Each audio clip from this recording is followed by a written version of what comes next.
I hesitated for just a second before picking up the phone, already bracing myself for another unpleasant exchange. Paul often called me at the worst possible times, but this time was different. The lines of worry etched across my face deepened as I answered. "What is it now, Paul?" "I hate to break it to you, but my girlfriend is pregnant." His voice was flat, emotionless. "She's 18 years younger than me. I guess what I'm saying is, I'm leaving you, Anna. Getting a divorce. That's cool with you, right?" I gripped the phone tighter, the edges digging into my palm. My other hand involuntarily clenched into a fist, an outward display of the inner turmoil I was struggling to suppress. After years of tension and disappointment, I should have been prepared for something like this.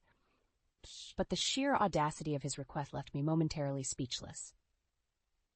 Before I could formulate a response, my thoughts were interrupted by a more pressing concern: the well-being of our son, or rather my stepson, Sam. At 16, he would be far from oblivious to the goings-on in our suddenly fractured household. He had always been a sensitive kid, finely attuned to the fault lines of our family. As if on cue, a soft knocking came from the door of the study, the only room I considered mine in the sprawling house that Paul and I shared. "Mom, is everything all right?"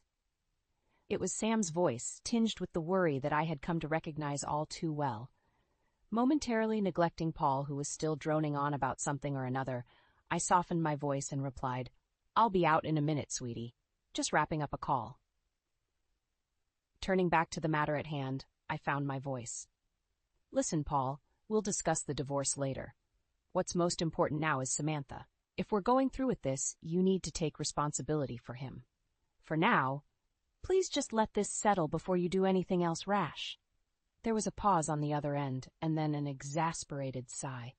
"Anna, don't start with this. He's your kid, too." Technically, he was right, but the unpleasant truth, and perhaps my most powerful card, was still tucked tightly against my chest, a reminder of the complex emotional and legal dynamics that had bound our little family together. The silence on my end seemed to unnerve him, and he blurted out, "You know what? Fine, we'll talk about this later." And with that, he hung up. Releasing a sigh I hadn't realized I was holding, I placed the phone down and pinched the bridge of my nose, an ineffectual attempt to fend off the headache brewing just beneath the surface. Sam was waiting just outside the door when I emerged, his eyes searching mine for an explanation I wasn't yet ready to provide. I mustered a reassuring smile and looped an arm around his shoulders, guiding him back to the living room. "Let's not worry about that call," I said, although we both knew that was a near impossibility. "Why don't you tell me about your day instead?" And as he launched into a story about his latest project in art class, I clung to the normalcy of our conversation like a lifeline, knowing full well that the storm clouds were gathering just beyond the horizon. That night, as the house lay quiet and shadows played against the walls from the street lamps outside, my mind began to drift back in time. The memories came unbidden, a cascade of moments revealing a completely different version of the man I had married.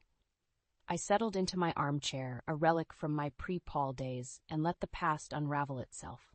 I was 27 when I met Paul, an independent marketing expert with a penchant for brand revival. He came to me as a client, but soon became more. We were both rebounding from past relationships. Mine was a tale of young love that burned out too brightly, and his was a marriage wrecked by infidelity. It didn't take long for Paul to sweep me into a whirlwind romance, complete with tender looks and promises of always putting family first. His son, whom he had full custody of, was named Sam. At the tender age of 3, the boy had a mop of curly hair and eyes so wide they seemed to swallow the world around him. Paul would bring him along on our dates, saying, "Just until we find a good sitter." But as time went by, it became an unspoken arrangement, one that didn't bother me as much as I thought it might. Despite my initial reservations, there were fleeting moments where our trio felt like a glimpse of the family life I'd never known I wanted. It was both cozy and exciting, and I began to think that perhaps I could step into this role that the universe had seemingly carved out just for me. So when Paul proposed a year into our relationship, presenting not only a ring but a family unit, I said yes, with hardly a second thought. but the rosy glow of new marriage faded with startling rapidity. As soon as our honeymoon was over, literally and metaphorically, the real Paul began to surface. His facade of a doting father cracked and fell away, leaving behind a man who seemed increasingly indifferent to his son's existence. Work was always his convenient excuse. Even when the underlying note of sadness in Sam's voice couldn't be missed, Paul would shrug it off, leaving me to soothe away the sting of abandonment. I tried to voice my concerns, but Paul's temper flared up easily.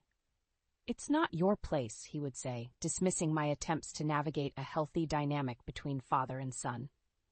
As time wore on, I tried to be everything Sam needed, steadfast and present, unlike his father. I attended school plays alone, cheering twice as loud to make up for the space where Paul should have been. And with every small absence, with every unkept promise, a bitter seed of resentment took root in my heart.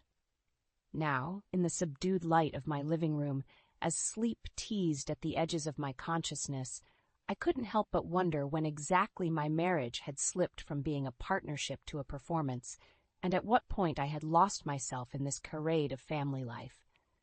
The morning sun filtered through the blinds, casting lines of light and shadow across my face. I took a moment to steel myself for whatever trials the day might bring, after last night's revelations. The silence of the house was a stark contrast to the chaos of my thoughts. Sam was still asleep, his door ajar and his breathing steady. I let out a quiet sigh of relief that he could at least find some peace during these turbulent times. The urge to protect him from the incoming storm was visceral, but I could not hide forever behind a facade of calm domesticity. Hesitantly, I revisited the idea of returning to work, part-time at least.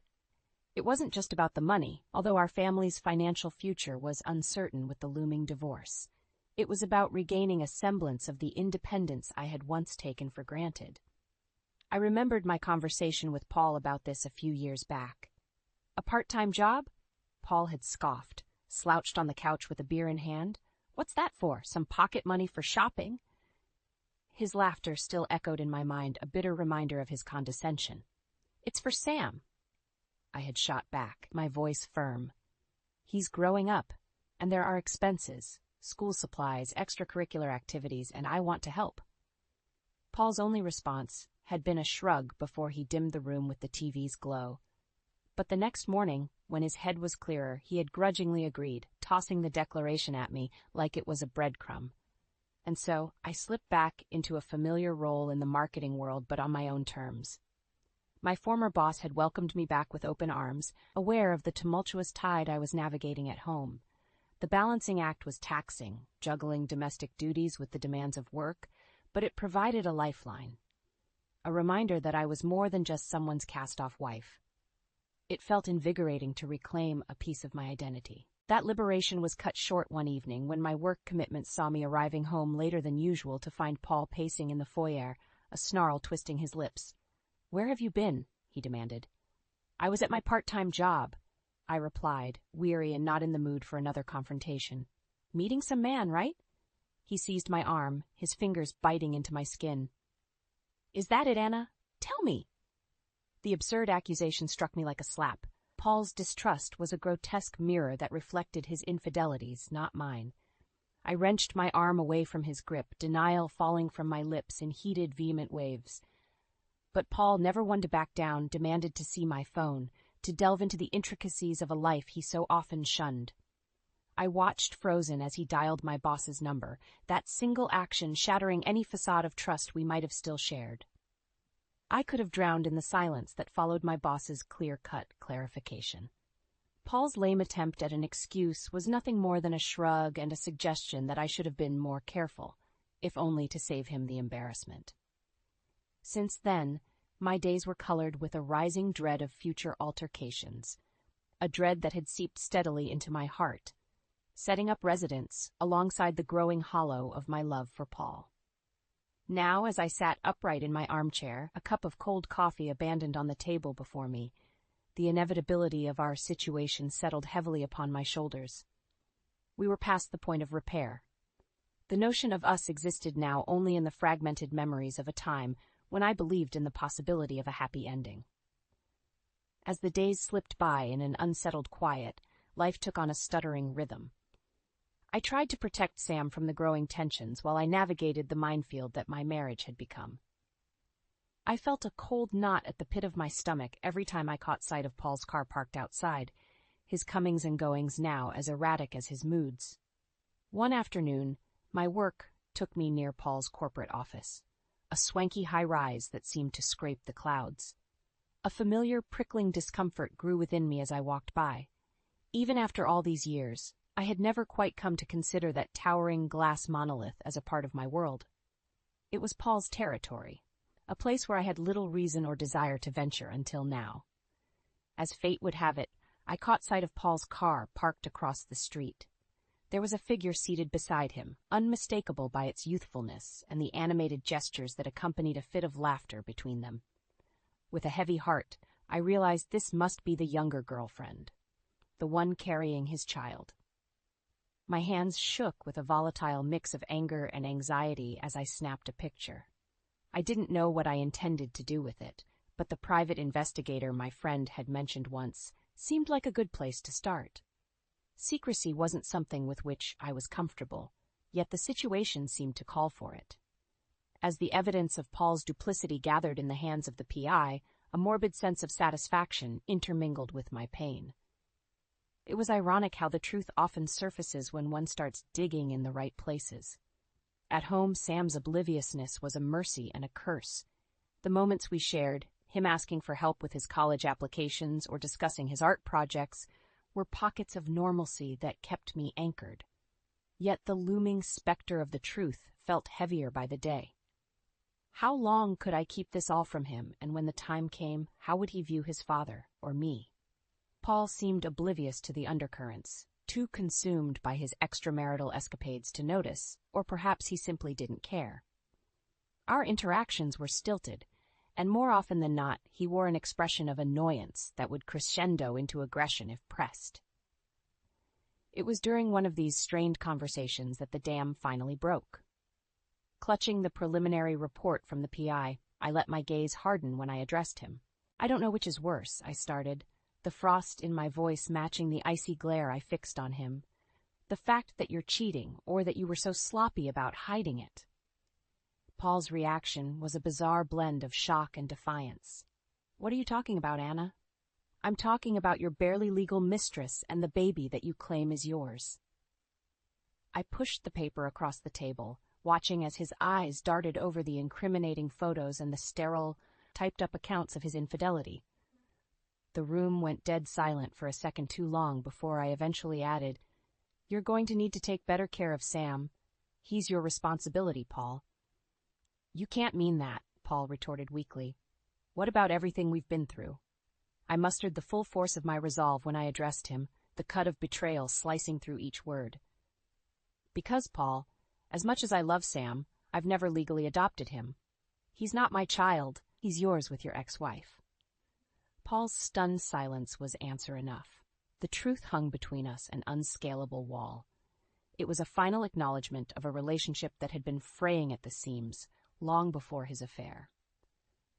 In the quiet aftermath, I slipped silently out of the room and made my way to the one place I now considered an asylum, Sam's room. His earnest smile and oblivious chatter were the only consolation I had left in the ever-complicating mess of my married life. Sitting at the kitchen table the next morning, I sipped my tea, staring at the steam curling upwards like wistful spirits seeking escape from their liquid confines. The house was too quiet, the kind of silence that seems to press against your ears. A silence ripe with words not yet spoken, truths not yet revealed. There was a knock at the door, solemn and perfunctory. It was Paul, his face a grim mask of confrontation, his jaw twitching with pent-up frustration. In tow was Emma, the young woman whose involvement with my husband had upended my life. Her belly was now showing the early signs of pregnancy, and she moved with the tentative touch of someone navigating new terrain. "Anna," Paul began, "we need to talk." The frigid air between us crackled with tension as I remained silent, nodding slightly for him to continue. With hesitant boldness, Emma spoke up. "I've heard a lot about you. And Sam. He's a good kid, right? You've been parenting him for over a decade." "Indeed," I replied coolly. "Sam is a remarkable young man." Then why abandon him now? Emma's voice wavered slightly, betraying her underlying apprehension. The question stung, but I kept my composure. It's not a matter of want, Emma. Legally speaking, he is not my child. I could see the confusion in her eyes, her furtive glances at Paul searching for reassurance or explanation. Paul, seemingly prepared for a different outcome, appeared lost. But we're married, Anna. Isn't that enough? No, it's not, I said firmly. To make a stepchild one's own, one must legally adopt them. I never did. Adoption? Emma frowned, the concept foreign to her. Exactly, I continued. Without that, I have no claim over Sam, no obligations or rights. Paul's face paled. What does this mean for us, then? It means you're fully responsible for Sam's upbringing. I am not abandoning him, but I cannot, in good legal conscience, take him with me. Your actions have consequences, Paul. There was a pause as the weight of my words settled over us like a shroud. Look, this is a mess, I concluded, standing up. I'm willing to discuss a fair divorce settlement, but Sam's care is not negotiable. He's your son. The conversation ended with Paul's defeatist surrender. Emma's protests were cut short by a simple, yet stern look. They left in a huff, the door closing behind them with a decisive click, the sound echoing the closing chapter of our marriage. It was only after their car was out of sight that I allowed myself a single solitary tear. My grief was not for the loss of Paul, already a ghost in my heart, but for the upheaval that Sam's life was about to undergo. I vowed then and there to protect him as much as I could, no matter the legal ties that bound or separated us. Days passed in a haze of legal consultations and muted emotions. I navigated through them with the determination of someone who knows there's no turning back. Every ring of the phone, every knock on the door, I was braced for another battle, another bitter exchange. In a strange turn of the tide, Paul's inevitable retaliation came not in the form of tantrums or threats, but with him dragging Emma into the sanctity of our home. The tension was thick, a tangible entity as they stood there, a united but unstable front.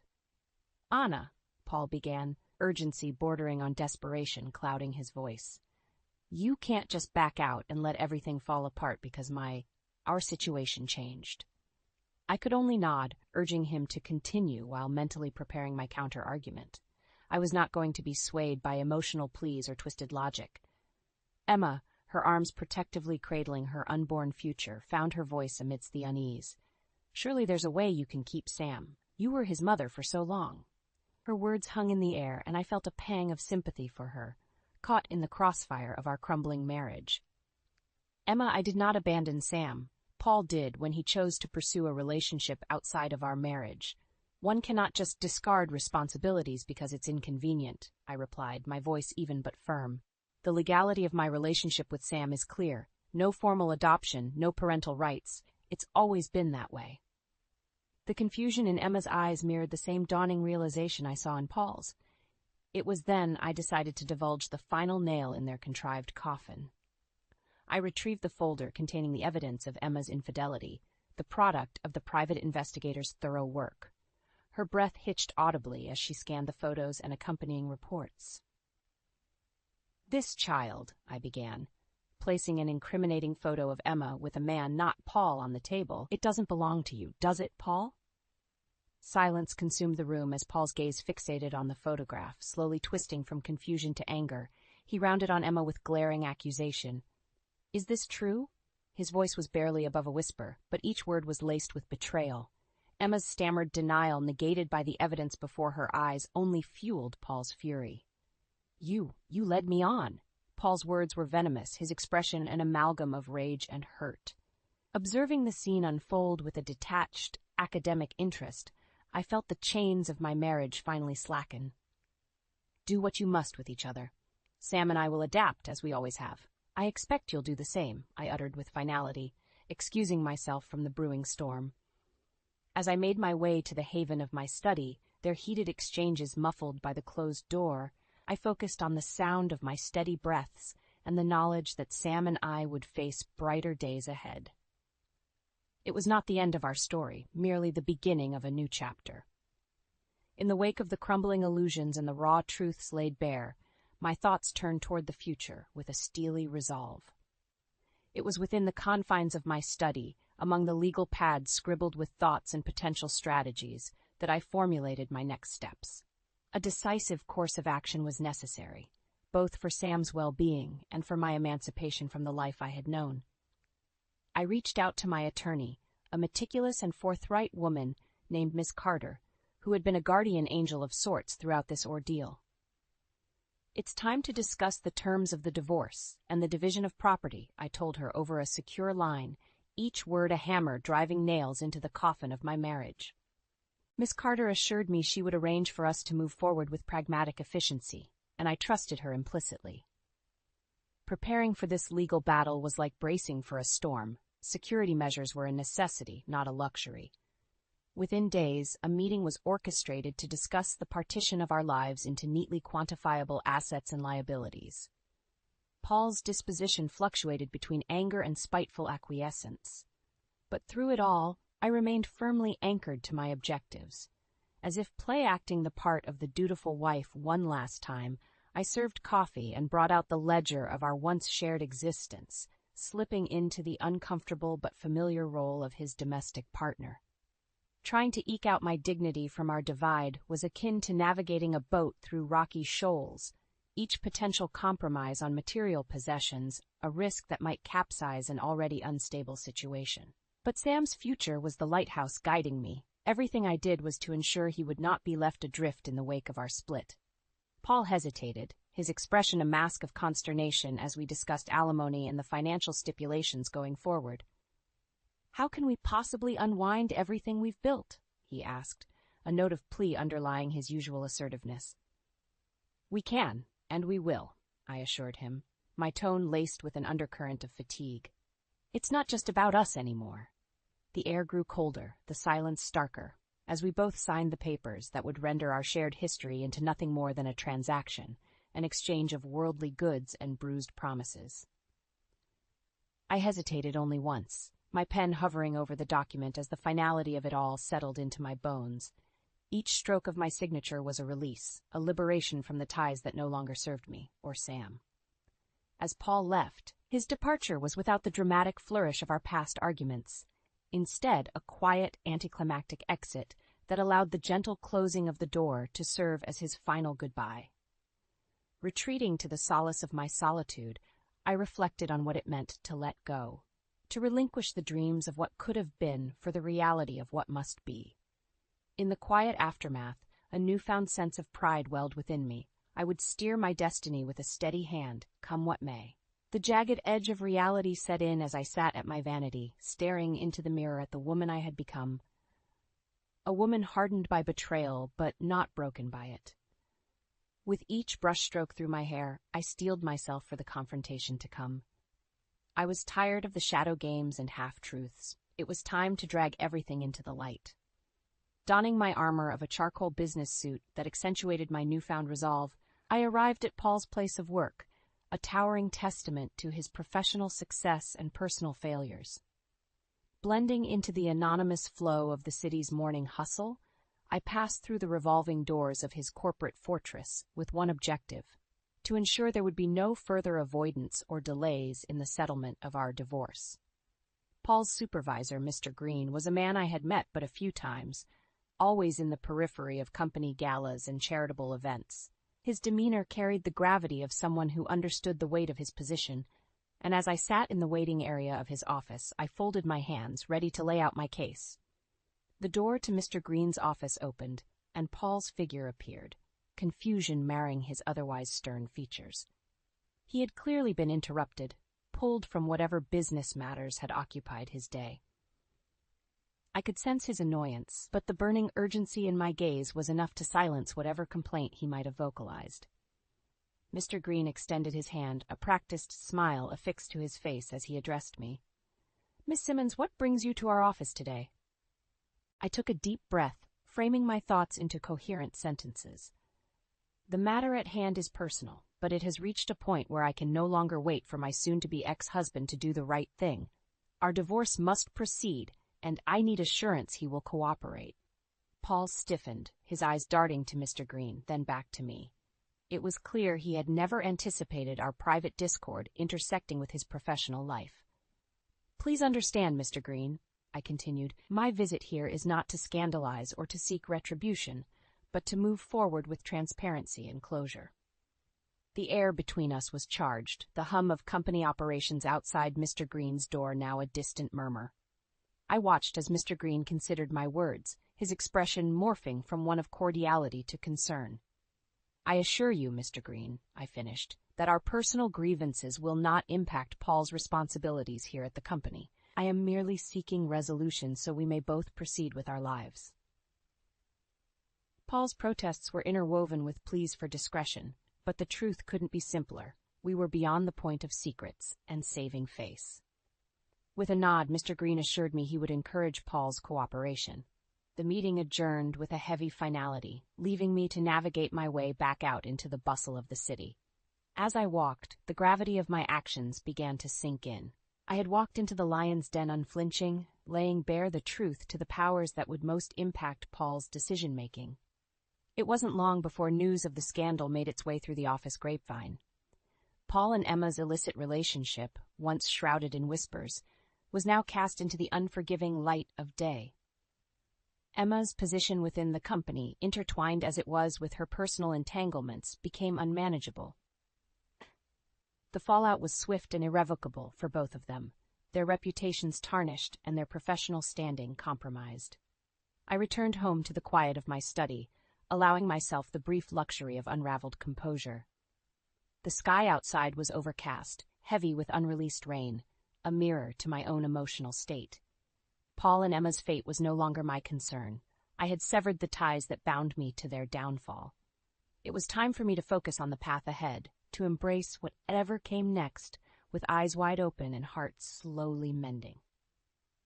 Now, with the anticipation of an uncertain future tingling at my fingertips, I prepared myself for the next chapter, one that I would author on my own terms.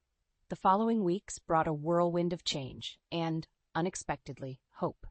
I was offered a full-time position at the marketing firm where I had found solace in part-time work, a lifeline that became a vessel for transformation. Gripping the opportunity with both hands, I dove into the work I loved, allowing it to support and reshape the newfound life that Sam and I were building.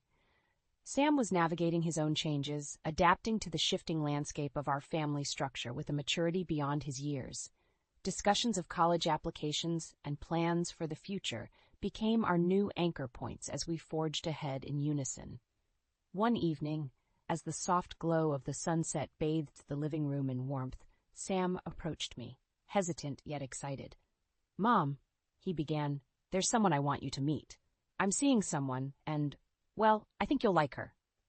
His words touched a tender spot within me. Even as he spoke, he fidgeted with the hem of his shirt, a nervous habit he'd had since childhood.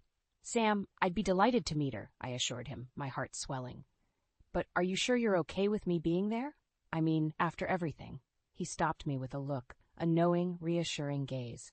"Mom, no matter how things ended with Paul, you were always there for me. You're my family. I want you to be part of this." As we shared a warm embrace, I realized that our bonds were indeed stronger than I had ever dared to hope.